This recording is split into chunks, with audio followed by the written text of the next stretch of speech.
Chelsea have an advantage over Newcastle United following their financial breaches. UEFA confirmed on 4th of July Chelsea have been fined £26.7 million and could be fined a further £51.2 million if they don't comply with the rules in the next 4 years. Meanwhile, Villa have been fined £9.5 million, with the potential of a further £12.9 million penalty if they fail to comply in a 3-year period.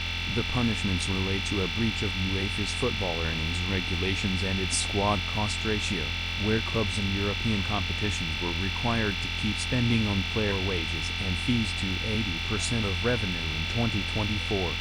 Finance expert Stefan Borson exclusively told Football Insider Villa and Chelsea won't be tested by UEFA over a 3-year period until the final year of their settlement agreements, while the other Premier League clubs competing in Europe will be Chelsea, Liverpool, Arsenal, Manchester City and Newcastle are set to play in the Champions League next season, with Villa featuring in the Europa League.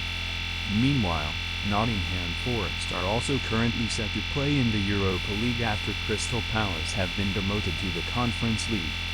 Aston Villa finished 6th in the Premier League table. Credit, Hassan Korean, breaking media. Aston Villa to avoid financial breach. Borson insisted Villa and Chelsea will have an advantage over the likes of Newcastle due to their settlement agreements. He told Football Insider, "There is a test for the year that's just gone. But the chances are Aston Villa know exactly what the year looks like for June 30th, 2025, so there's no way they're going to fail." What both of the settlement agreements do in respect to the football earnings tests are that they both allow Villa and Chelsea to worry about individual years and not about 3-year rolling tests until the last year of the settlement agreement. That doesn't sound like a big deal, but if you were to compare it to Nottingham Forest, Crystal Palace, and Newcastle, whereas all of those 3 clubs will be tested on a 3-year basis when we get to this position next summer, Aston Villa and Chelsea will not, because Aston Villa and Chelsea are in a settlement period. So, in many ways, Chelsea and Aston Villa will have an advantage over Newcastle. Now, there are wrinkles to that statement because it's a complicated equation they've got to balance.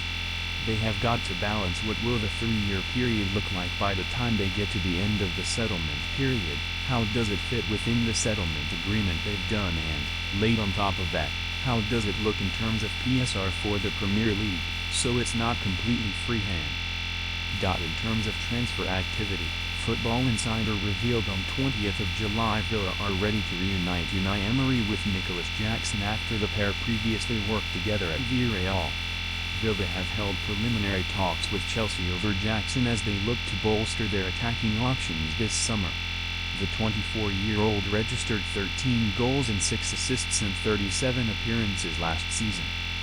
For more Aston Villa and exclusive news, follow us on Facebook or join our brand new WhatsApp channel for instant updates to be sent straight to your phone.